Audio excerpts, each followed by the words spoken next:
और 31 सूरह लुकमान में अगर आप पढ़ते हैं तो अल्लाह ताला कहते हैं कि बंदे तू मेरा भी शुक्र कर और अपने वालिदैन का भी शुक्र कर।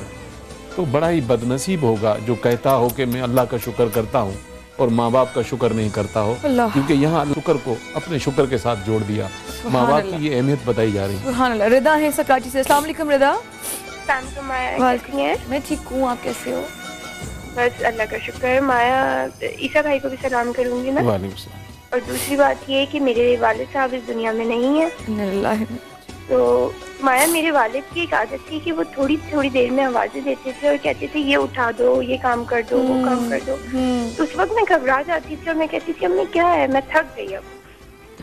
लेकिन माया अब मुझे लगता है कि कोई काम नहीं है, मैं फारिग हूँ।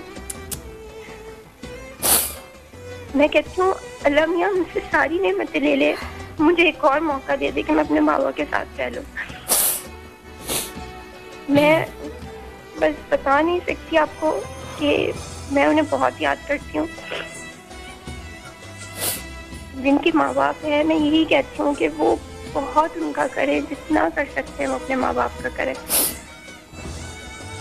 Thank you Rida, thank you call करने के लिए। Thank you, God bless you. फिर मौका नहीं आता ना ये बात समझ में आ जाए।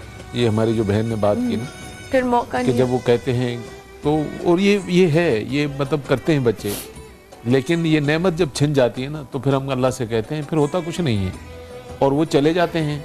अब मौका कुछ नहीं है हमारे पास। तो मैं ये कहता हूँ कि हर सूरज अपने साथ कुछ लोगों को ले जाता है और कुछ लोगों को छोड़ देता है। हमें नहीं पता कि अगले घड़ियों में इस ज़मीन पर कितने नाम काट दिए जाएंगे, कितने ज़मीन से उठा लिए जाएंगे। बड़ा ही खुश नसीब आदमी होगा वो जिसकी सांस भी चल रही हो और उसे समझ भी आ जाए कि माँ बाप की अहमियत क्या है। सर भाई अभी आपने जब बताया कि आप वहाँ पर गए और यूरोप में जो ओल्ड होम था उसके अंदर, मतलब जब एक माँ और एक बाप 5-5, 4-4 बच्चों को, 10-10 बच्चों को संभाल लेते हैं, तो क्या वो 10 बच्चे तो माँ बाप को नहीं संभाल सकते?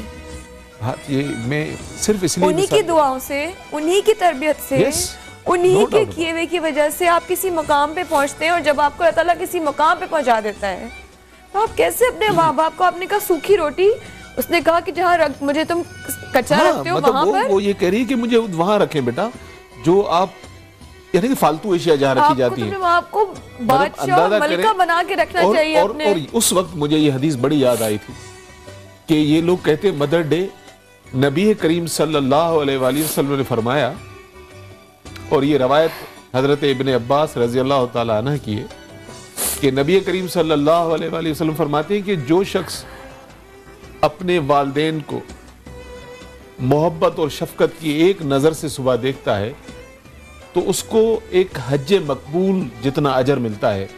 तो मैं क्यों एक दफ़ा साल में मनाऊं? मैं तो मुसलमान हूं, मैं रोज़ मदर डे मनाऊं, सही बात, मैं रोज़ फादर डे मनाऊं, सही बात, क्योंकि ये अल्लाह के हबीब का हुक्म है। उस अल्लाह की बशारत देने वाले नबी करीम सल्लल्लाहु अलैहि वसल्लम जिसकी मोहब्बत की वजह से आप और मैं नेमतों को हासिल करते हैं, अगर अहकामात भूल जाएंगे तो हमारे साथ अच्छाइयाँ नहीं होगी। ख़वातीन हज़रात वापस आते हैं इस वक्फे के बाद, हमारे साथ रहिए।